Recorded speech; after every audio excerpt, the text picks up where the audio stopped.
Hey everybody, it's Jason Blaha here, and it's time for another Breakfast with Blaha, and today I'm having fat-free Greek yogurt, almond butter, and pecans. Which is, according to some people, some viewers, pretty much cancer and obesity in a bucket. All right, because healthy fats, fiber, low glycemic index, carbs, calcium and magnesium, and lean protein is terrible for you. Absolutely terrible. So, let's talk about guys who don't seem to want to max out. And they want to ask me, hey Jason, if I can lift X amount of weight on this supplemental lift, what's my max? And here's where you guys are messing up there. When I've said that we can use those for guidelines, we're talking about in the context of people on the same programming who are on your team. Like as you're a coach, or if you're a lifter and you work with other lifters. Right, let's say you all go to the same strength gym, you follow similar programming. Your clients are the same coach, to where you know what that person is doing. That is when we compare supplemental lifts. And I need to be more clear on that because it's something I've discussed over the last couple of years that, hey, I use these as tools to tell where my lifters need to be. To where I'll take one of my lifters and go, okay, this other guy, look, he's deadlifting 500, you're deadlifting 450. Look how much he does on a good morning. Look how much he does on a pen lay row or weighted pull-ups, right? Look at those things, and that's where you need to be if you want to catch him. Now, when people hear that, their assumption is, oh, I should be able to estimate my deadlift based off my good morning. No. In fact, I had someone say, hey, on average, how much do your people success? So I can know what my deadlift is. I good morning, I don't know, 135, whatever, he's like 3 sets of 10 or something, or 3 sets of 12. On average, how strong are your guys on the deadlift who do that way with a good morning? On average, between 275 and 500. That's a pretty big range, isn't it? But you asked.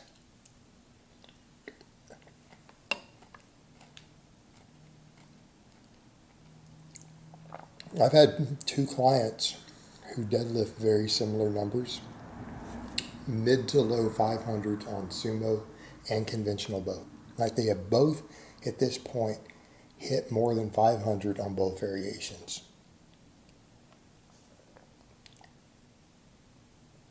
Their supplemental work looked nothing alike, though. Why? Because one of them was really strong on back stuff and one was really strong on hamstring and glute stuff, and it was reversed. Yet their strength levels are similar. And these are, by the way, are lifters you have seen their videos of. Their lifts were in the collage. These are guys who've had lifts put up on my public Facebook page. All right, one of them could good morning almost 500 pounds at that time. He could good morning over 400. He could do rep work with like 315. And at that point, when that was happening and I was comparing these two, he could do 315 for sets of 10 on a good morning. Okay. At a sub 180 pound body weight, he could only do about 6 or 7 pull-ups. His rows, he could pen lay row like 165. Right, you see the issue here? People are like, man, his lats and stuff are kind of weak. Yeah, they were. We've been working on them. His glutes, quads, hamstrings were massively strong. So he could deadlift. You reverse it. And they're both good squatters too. The other guy could only good morning about low 300s. He was struggling with his rep work to get past 185 for good mornings. Right? Struggling. Total reverse. So then people say, well, why did he have equal strength? Because his back was strong. This is a guy who can knock out 20 pull-ups. It's a guy who can strict Pendlay row 225 for reps. Or he could do snatch grip Pendlay rows real wide, like 185 for rep work. So it sets a 10 on it all day long. His back was strong. They had very similar deadlifts. So if you then come in, if you're only going to compare a single lift, not in the context of similar programming, it's not going to work. It's not going to work. But it is a useful tool for comparing similar lifters. All right, we can take supplemental lifts, and that's what I had said in the past too, that if I have a guy whose bench is lagging and he's 20 pounds behind this other guy on the bench, and I'm like, but look at what he does for 10 reps on the incline, or look what he does for 10 reps on the overhead. He's got 20, 30 pounds on you on those. Maybe more, right? That guy's doing standing presses with 175 for sets of 10. He's inclining 225 for sets of 10. You're way below that. Get those caught up to him, and you'll catch him on the bench, right? And this is what we mean by comparing those lifts. And I like to do that with my different clients. And this is a useful tool you can do for comparing with your bros, other guys who train at a gym. If you're all strength guys, this is what you can do to compare, to catch them on their supplemental work, so that you can catch them on a big lift that you're chasing them on. Okay? This is, again, why it's useful to compare yourself to others. And a lot of people don't like to do that. They're like, oh, that's not a good... You should be. This is how it helps you. It helps you being competitive. When people try to take this idea that is a useful tool for comparing yourself to other people to determine if you can catch their strength level, hey, what do I need to do to get to their strength? Well, you should probably be as strong as them on the lifts that build that lift, right? The supplemental work is what builds the foundation for a lift.